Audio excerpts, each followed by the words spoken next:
best health and fitness tracker and motivator, connected communications and emergency contact band, and wearable computer platform, and brings it all back full circle into just what might be the world's best watch. To find out, I've been testing a space gray aluminum Apple Watch Series 5 running watchOS 6.0 for just about a week, both while traveling in Cupertino, California and here at home in Montreal, Canada. Apple Watch Series 4, in brief.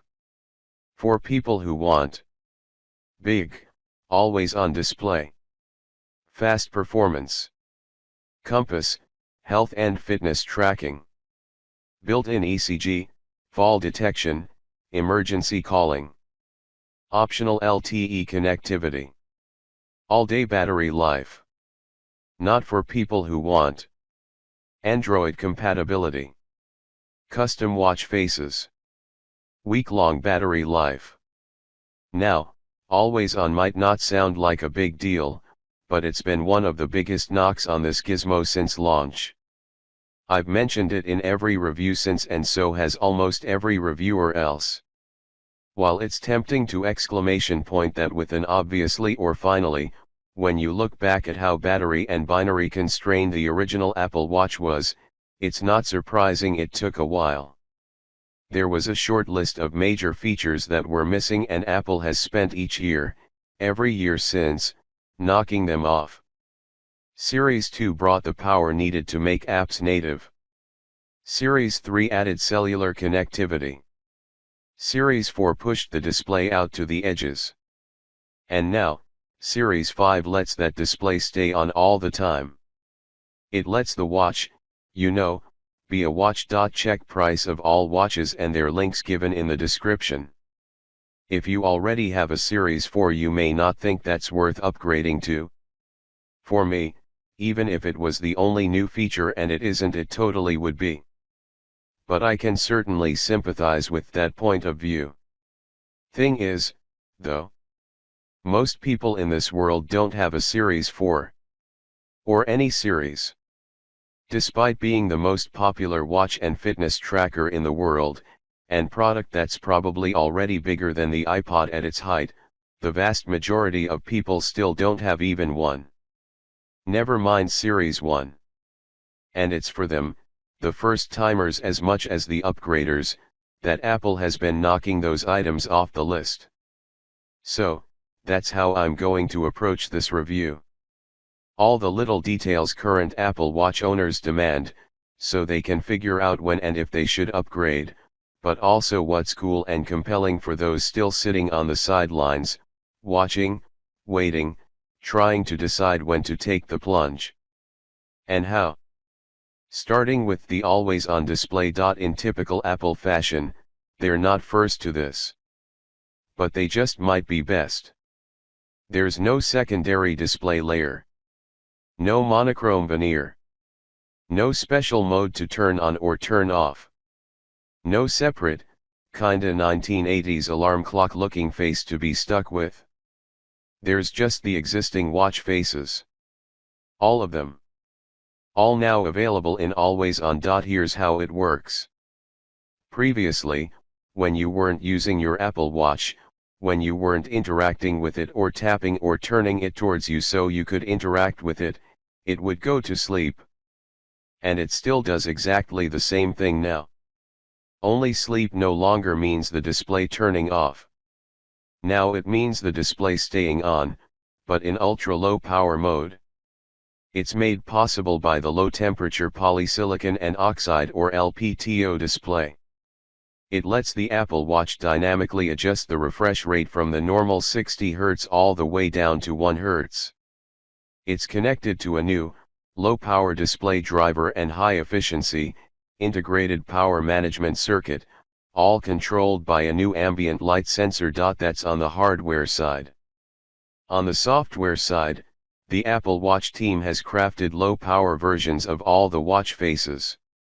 Low power, in that, more costly animations like second hands and digits, Mickey, and many footy taps, and the like either disappear or stop moving. Bright colors dim. Costly fills dim all the way down, adding faint outlines to stay legible. Photos fade, and animations like butterflies and Buzz Lightyear go away. And that's it. That's how they stay until you wake them up again, just like the Apple Watch has always woken up. Since the moment Apple announced this feature, I've had a lot of people asking me if you could turn it off, some for power reasons, some for privacy. So, yes, you absolutely can. Just go into Settings, Brightness, and Display, and kill it any and every time you want to. But, here's the thing, you may just discover you don't want or ever really need to. First, if you're thinking normal 18-ish hour battery life with always on display means even better battery life with always on off, you'd be technically correct, but far overestimating the actual difference it makes. Apple says it's not a significant amount, much less life-changing, and in my limited tests it wasn't even so much that I remembered to mark it down. Of course, your needs and ability to notice might vary, just consider the utility. If you turn the watch off completely, it'll stay charged for months, for all the good it will do you. Battery is there to be spent. Second, if you're worried about privacy, Apple has built in a series of considerations for you to, well, consider. If you're worried about someone seeing a potentially sensitive notification, don't be. Notifications don't animate in low power mode. All you get is the tap or the tone, and, if you want to see the banner, you have to wake the watch first. If you're worried about someone seeing sensitive health or personal information in a complication, don't be. You can go into Settings, Display and Brightness, and hide sensitive complications too. Then, instead of dimming in always on mode, they disappear completely. If you're worried about low power, even dimmed, being annoying in a theater or bedroom or wherever, if the ambient light sensor detects a particularly dark room, it'll dim the watch even more. If that's still not enough, you can always open Control Center and flip on theater mode to temporarily turn off the display entirely. If you think it might be confusing, that because you can see the screen, just dim, in always on mode, you'll try to tap controls while the watch is still asleep, well, you're right.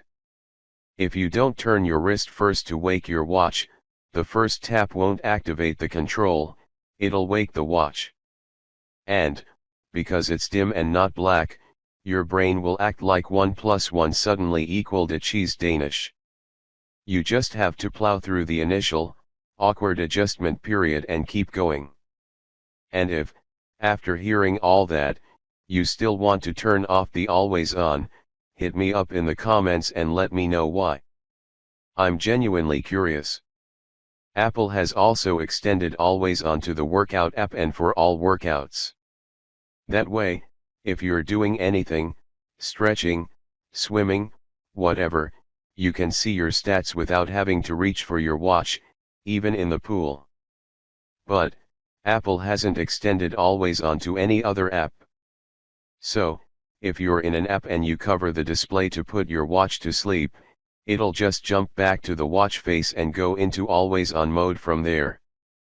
And, when you wake it, you'll stay on the face. If your watch goes to sleep on its own, it'll blur and dim out the app, just so no personal data leaks out, and transparently layer a simple, digital timestamp at the top right. And, when you wake it, you'll still be on the app. It's an incredibly considerate user experience that I'm still getting used to. Being able to just glance at the time without having to move my arm or risk offending anyone I'm with, is transformative. But it's also a little showy-offy. Now, when I go out, especially if it's someplace formal or fancy, I put a lot more thought into my watch face because I know other people might see it. Likewise if I'm going somewhere fun. Usually, during the week, infographic modular is my go-to. It's basically the dashboard for my day. But now, if I'm meeting people for lunch, or I just want to give my godkids a laugh, I'll swipe over to the new Meridian or California in lieu of Hermes. Even Solar or Mickey.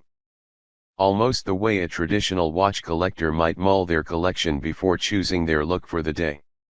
That might well fade with the novelty, but I'm enjoying it while it lasts. So much. I've wanted always on since day one. In hindsight, I wouldn't have traded any of the other features Apple front-loaded first, like cellular or the edge-to-edge display.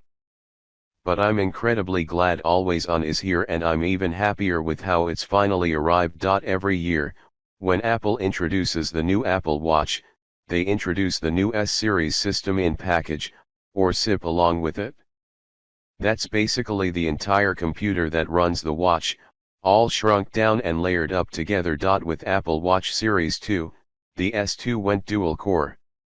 With Apple Watch Series 4, the S4 went 64-bit.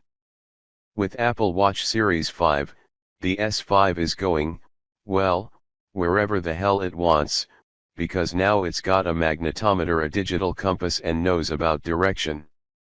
Sorry, yeah. As silicon updates go, it's not just the breaking of Moore's law. It's the temporary cancellation of it. But Series 5 isn't about performance. We've got that. And it's not about efficiency. The display system is handling that this year. It's just about maintaining everything else while Always On gets layer on top. At least I hope that's what it's about. With the A series system on a chip, the one used in the iPhone and iPad, Apple has a lot of competition. Samsung, Huawei, Qualcomm, maybe even Intel if you want to look further out. With watches, they really don't have any. That's because it's incredibly expensive to make silicon for wearables. So expensive, Apple's one of the few companies that do it, and the only company to my knowledge doing it well. Other companies have reheated old phone chips, then reheated them again. But they simply don't have enough demand from enough customers to have enough budget to do much else right now. And that's a shame, because completion is a benefit for everyone. It gives us more choice and it gives manufacturers more pressure. Apple is usually really good about competing with themselves, so hopefully this is just a lull before the next leap. Because, even with Always On, we're still not all the way through the list yet. Not until Apple Watches standalone can stay charged for a week, or both. No pressure. There is a next-generation version of Apple's W3 chip inside, which handles all the radio communication for the watch as efficiently and performantly as possible. And the compass is cool. I was kind of blasé about it initially, because we've had one in the iPhone since the 3GS and I don't really think about it anymore. But having it on the watch now has made me realize all the stuff it does and all the stuff the watch hasn't been doing all this time without one. Sure, there's a compass app, which is fun and probably beneficial for hikers and campers. Though the app will quickly point out that it can be affected by magnetic watch bands, if you wear one. There's also an API, an application programming interface, so developers can use it in their own apps. Some are just okay, like food apps pointing you at the restaurant you're reading about. Others are blow away, like astronomy apps highlighting the stars. It also adds valuable metrics to workouts, including incline, elevation, and latitude and longitude. And, when combined with GPS, the barometric altimeter, topographical map data, and Wi-Fi, if any, it can show your altitude for hiking, running, and biking workouts as well. By far, though, my favorite use so far has just been direction in the Maps app. While I was doing the battery life testing for the iPhone's 11, I got run down, and so went into Victor Rose Coffee for some of the last cold brew of the season. The line was long, so by the time I got out, my friends had moved on. Thinking quickly, I told Siri to find Georgia, and a few moments later, the map popped up and the directions appeared on my wrist. I started walking only to realize almost immediately, thanks to the brand new compass on the Apple Watch, that I was going the wrong way. So, I turned around, turned the corner, and there they were. Some features are big and fill in huge, hulking gaps. That's always on display. Others are small and serve more to round things out. This is that. A digital compass nice to have that turns out to be really nice to have. When the Apple Watch got cellular networking, it came with a couple of huge caveats. Because of its tiny size, it couldn't connect to enough radio bands to work in more than one place at a time. Apple had to basically make different models to support different parts of the world. And that meant no roaming. Except, now, for Series 5, Apple has managed to squeeze in just enough bands, like one per region, to support very limited international calling. International emergency calling, to be specific. It works almost everywhere over 150 countries, according to Apple, even when your phone isn't nearby to piggyback off of. It does require a cellular-capable Apple Watch, because it needs that modem. But, it works even if you've never activated the watch on a cellular plan and have no existing service. It's just there. All the time. Ready and waiting to help if your Apple Watch detects a fall or you hit SOS. At home, or abroad. And that opens up an entirely new role for the device as an always available emergency beacon, everywhere. I got a few family members the Series 4 last year just for the fall detection and SOS, so the rest of us wouldn't have to worry so much. Now, I kinda want to swap a couple of them out for the Series 5, the ones that live alone or travel a lot. I've said it countless times already, but I consider Apple Watch the most important device Apple has ever made because it deliberately, intentionally, by design, saves lives. International emergency calling is just one more in an increasingly long list of ways Apple is leading that charge. I'm not going to spend too much time on watchOS 6 right now because, 1, it's so good it really deserves its own review, and 2, it's coming to every Apple Watch with the exception of the original, so locking it up here with the new hardware really doesn't serve existing users. There are a few new finishes coming to Apple Watch Series 5. Not aluminum or Nike, alas.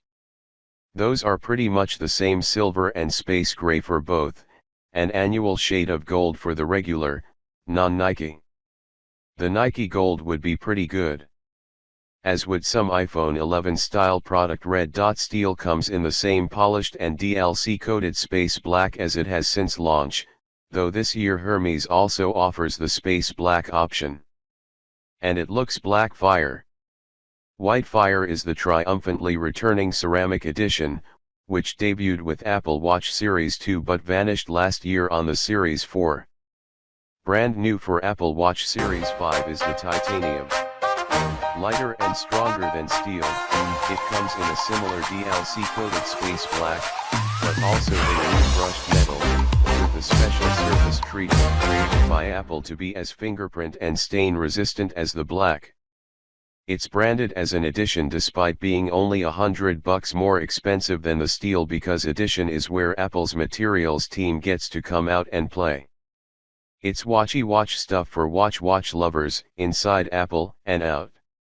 And it's just so exactly what makes Apple Apple, and the watch.To. Apple releases new, seasonal bands for Apple Watch every spring, summer, and fall. In the beginning there were also new styles every year.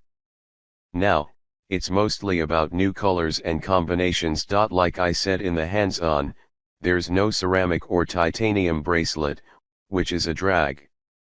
I'd love to see them. But there are some cool two-tone sport loops, hot new Nike bands, and Hermes prints. What's more interesting than the bands, though, is how you buy them. It used to be in set pairs with the case. Now, with Apple Watch Studio, you can mix and match your own custom combos, both online and at Apple retail stores. Hermes stays Hermes, obviously, but it looks like everything else is fair match game. And I love it. With the launch of Apple Watch Series 5, Apple may have cancelled the Series 4, but they've kept around the Series 3.